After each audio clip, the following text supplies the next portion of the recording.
Hi, welcome to Wide Angle Conversations, an initiative of Life by Design with me, Taruna Aggarwal. I bring to you meaningful conversations with women who have designed and carved out success for themselves in their chosen fields. I'm so excited to kick off the first season of Wide Angle Conversations with a series of interviews with inspiring women. Through our conversation, we hope to share with you the mindsets and motivations that have enabled their success.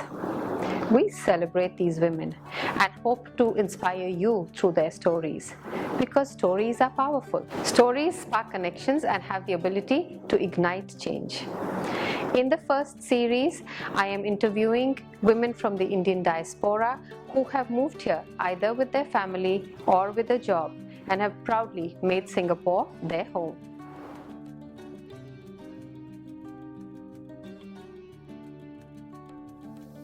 My guest today is Namrata Pande Srivastava, founder and managing director of Evente Clinic.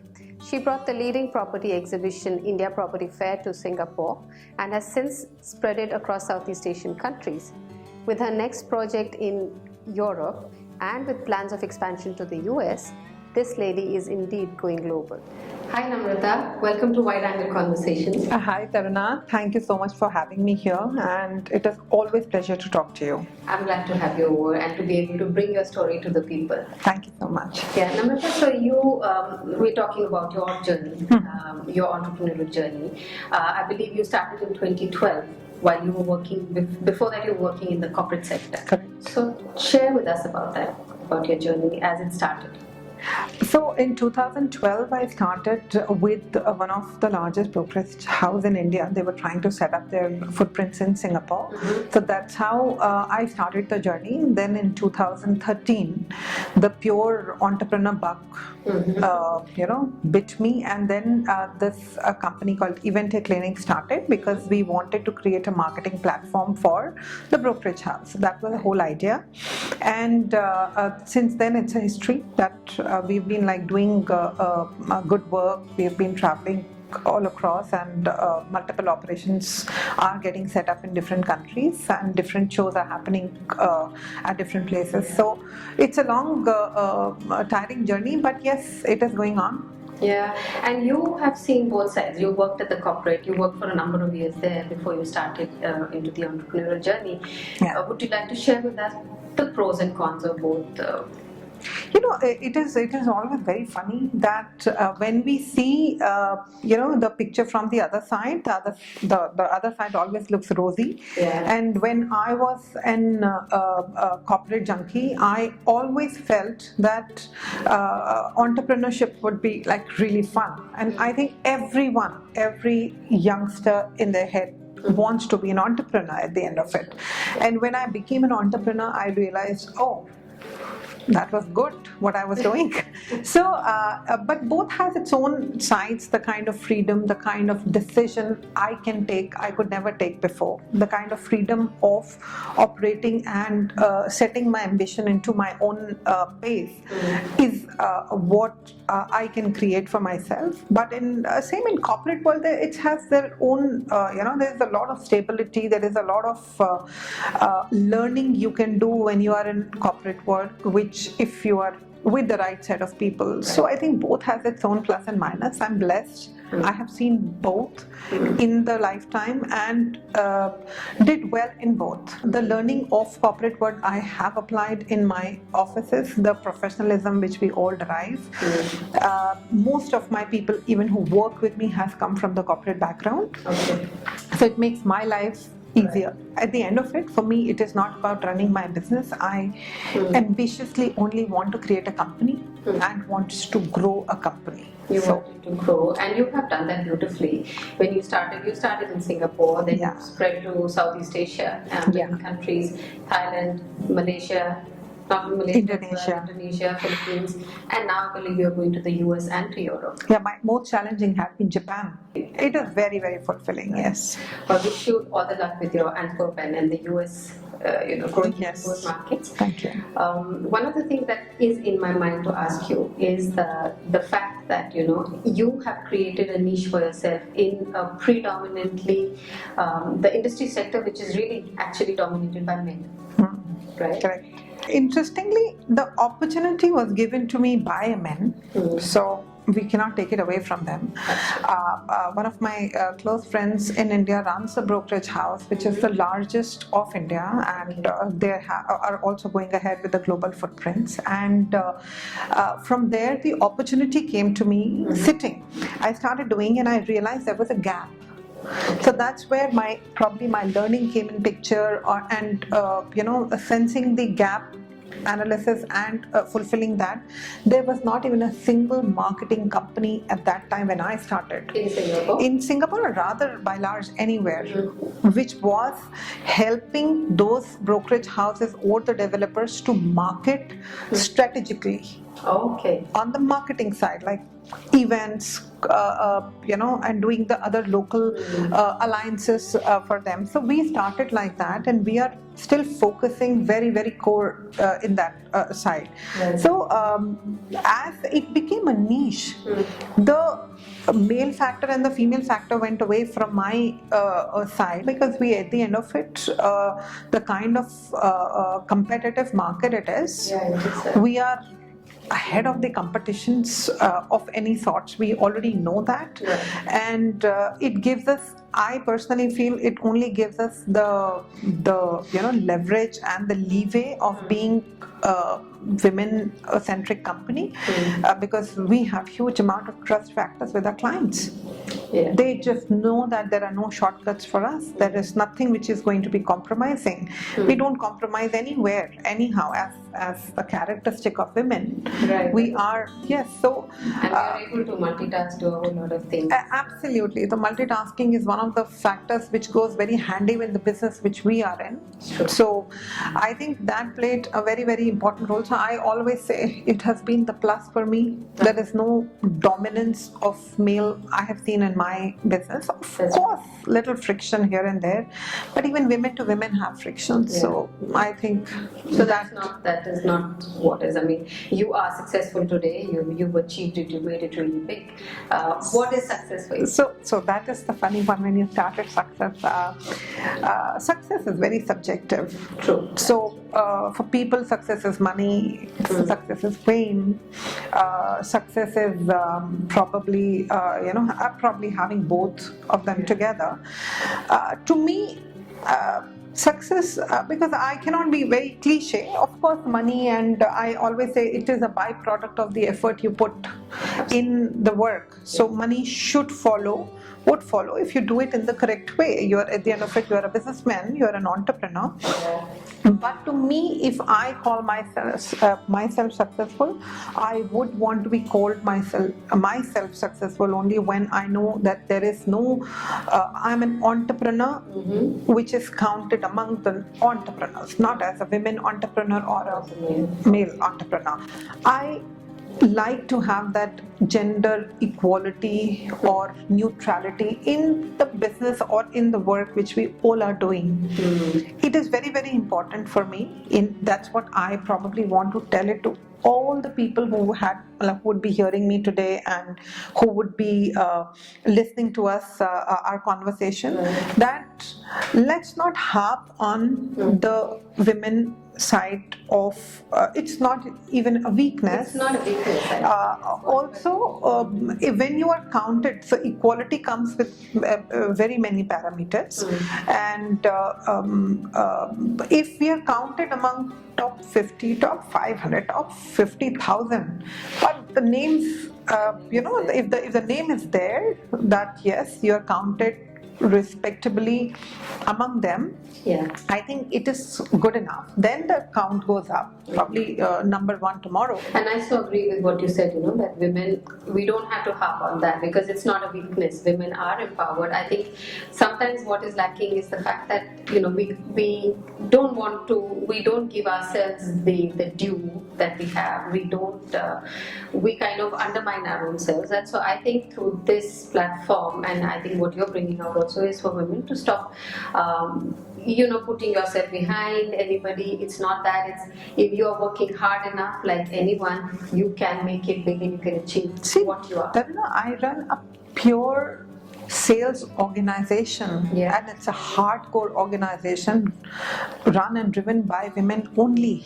Yeah. So it is amazing the kind of energies they all put without much excuses of the day, and the kind of achievements which we celebrate at the end of it. So it is all about the ambition you have individually, you have set for yourself. Right. Not, we should not demarcate it, but it is amazing the kind of effort which all the women put together in work, and it's easy to work with them. They have a lot of integrity towards work. And being a woman, it is in our nature. We like to nurture. Yes. We multitask. We prioritize. We do that. We're doing that constantly. Yes. Maybe a little bit more than men, if I may say so.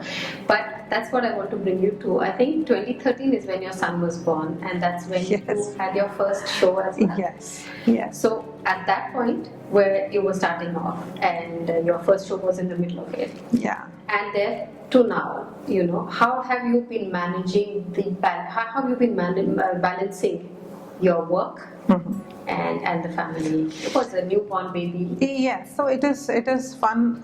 We call him Abhimanyu, but with the full knowledge now, because I studied my whole real estate when I had him inside me. So I studied, I gave my exams, I cleared my exams, and then starting the idea of having this company happened only when I conceived him after that. So it's not like that it was parallelly going on. I started the company after that, and then I thought to myself, okay, there is a long break I can take. So before that, I'll do a show, give enough work to my team to work on, and that's how the show was planned.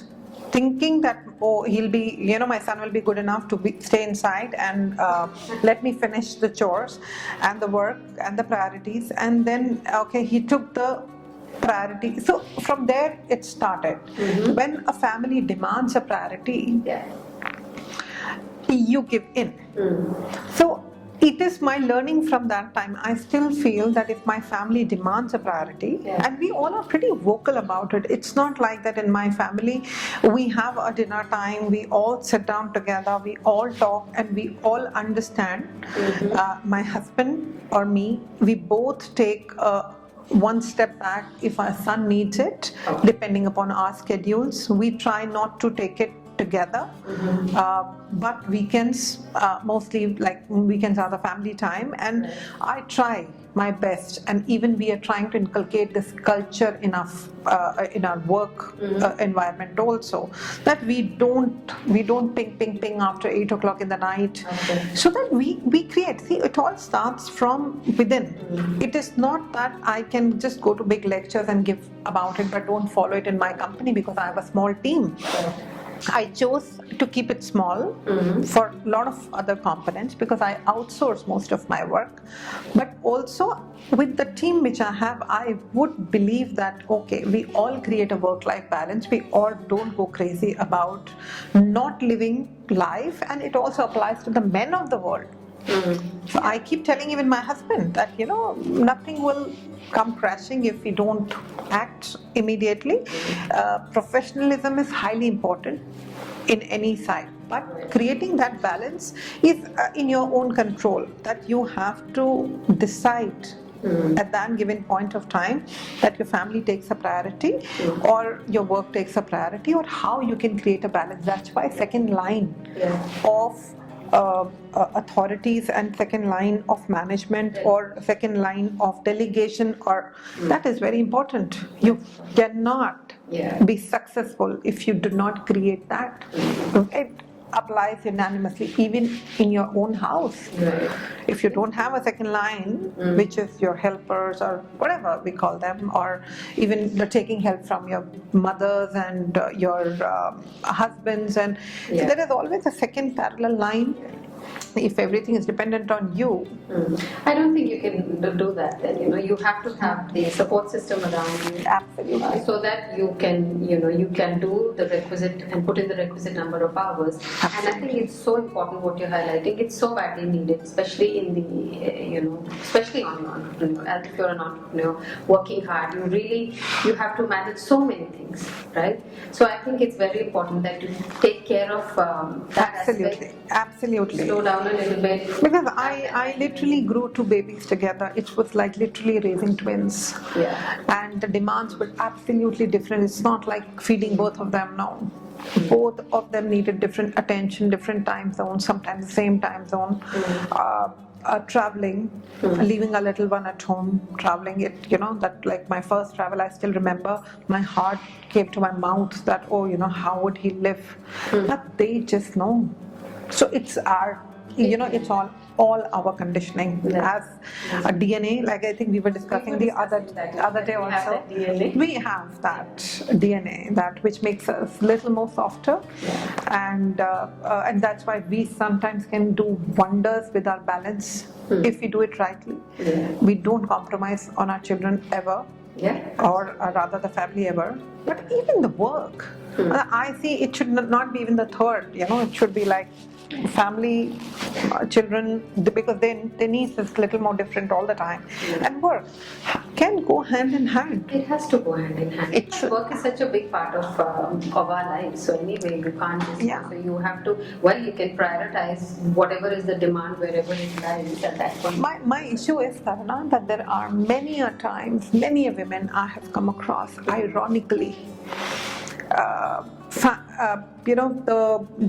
The factor of family takes over so much. Their give up moment comes only because when the family is in a lot of demand and they are doing well in career, and suddenly they feel, oh, it's not worth. Of course, that mindset. Do you? I mean, you're saying that mindset is there, because it is. Because I think it's the fact that the woman is always trying to balance this and that. Correct. And at times, sometimes, and the entrepreneurial journey is not easy. I'm not saying that corporate being in the workspace is also easy. It's not for a woman. They have to balance stuff there as well. But there comes time, even for everybody, for all of us, we would have felt the time like, why am I doing this? How many times I would have thought to myself, what for? I have an amazing child and we love him to bits and pieces, and I have an amazing husband. I would like do anything to just spend time with these two people and live. But would it be fulfilling? That's my question to myself. Maybe for now. But would it be? And my composition is also not like that. So I just think it for a moment and then I know the reality after that. That's not me.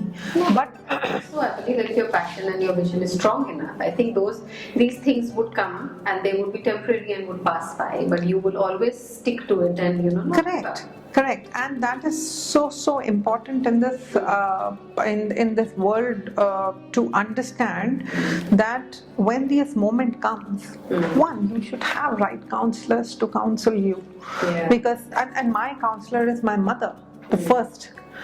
She's been commendable when it comes to inspiring us to work. She's never worked in her life in a corporate world or anywhere, but ambition setting in, like who set you with the right ambition, to me, to my sister-in-law. She's also my partner and takes care of the India side of our work. My mother inspired both of us, and like she's there, like okay, you need anything, okay, I'm there, you go ahead and do. So it's not like she thinks that she's helping, she knows she's contributing to our successes because she's taking the, holding the ground for you. Absolutely. And so it comes from there, how you are brought up. So I know that I'm brought up into an environment where there are no compromises or excuses for not working. Like it's not like something which my family would appreciate also, that oh wow, you have taken a sabbatical. how I wish I was in corporate. I thought, oh, before I move here I will. So I have never been fortunate with a sabbatical by choice, because I had a forceful sabbatical when I was moving countries and I just did not enjoy it. And I realized to myself, maybe it's not me. I cannot do it. Like I just don't enjoy it. But yes, coming back to our core, this thing that for women to have the ideology that giving up should not be the consideration also. Even children and work is the right equal comparison to me, always. Yes. Always. I'm like, anyhow, because you nurture both here. You raise them, you start them from scratch, and you make them big. So it is very, very important that we don't bring the idea of giving up in our mind. Like, we can, but still, don't give up is the bigger idea over it. Yeah, that is. So that's what I would like to kind of conclude the interview with is there are so many women out there who are aspiring to be, starting off on a journey or even working. So what would you say to them? See, I would only say one thing, Taruna, that whenever you think that when you are deciding a roadmap for your, so I'm just talking as an entrepreneur, not as a woman entrepreneur or only, just as an entrepreneur, when you are sitting on your desk and devising a strategy for your next move, have faith that one, it will work. Because not all the time all the moves work, but every time the determination matters a lot, that it will work. To devise a strategy to create your success parameter. And don't get judged by what the world says, because if I don't have enough money and my name is written in the top 50 entrepreneurs of the world, I will be fine, believe me. And it's not something I'm saying just because it's an interview, but I believe in that. Money is the byproduct, it does come when you work hard and when you know you are doing it correctly. So this thing is, I do not give up. Just don't ever think that giving up is an option or a choice to exercise. Until you choose to give up, like you have a right reasons. Don't give up because you got pregnant. Don't give up because kids are too small and a husband is not supporting. Give up when you think, and give up like you can just leave what you're doing for something else. But don't make this point, give up as a part of your life, because it haunts you later. It haunts you. Make sure that it's not an excuse that you have given it up for. You definitely had very strong reasons to give up. Because otherwise you'll only have stories to give to your kids and the world. I gave up because of you. No, don't. Do it for your own self, and do it well. Do it well. Yes, you will find ways. So as you said that the vision should be there, the game plan should be there. You have to be flexible and keep reacting. Absolutely. The strategy part is very, very important. That when you are sitting down and creating a strategy for your work, if A doesn't work, you should have a plan B. B doesn't work, plan C. Again, focus. I'm not saying that you should deviate from the focus. So if I do real estate and if I do real estate events, my focus still remains that. My strategy, my roadmap may change, but the core remains the same, because I like to drive myself with the right focus in place, because it is a very demanding line, and that's why I created a niche. Every business may have their own perspective. So devise the right strategy in place, keep moving, keep aspiring, and keep connecting with entrepreneurs. It helps. Taruna, you are doing a great deal of job bringing a lot of entrepreneurs, their journeys, and a lot of women who are doing well in their life and careers, bringing their journey outside to the world. And it is very, very important that entrepreneurs talk to each other, create a safe environment, a safe place where they all can come together and inspire to do better. No, stories are the most powerful, I think, medium whereby we can inspire and through this we can learn and we grow. Absolutely. We always have to learn it the hard way. We can learn through other people. Intelligent are those who learn from others. Yes, intelligent are those who learn from others. On that note, thank you so much, Namrata. It was, as always, wonderful talking to you. Thank you so much, Taruna, for having me. Thank you.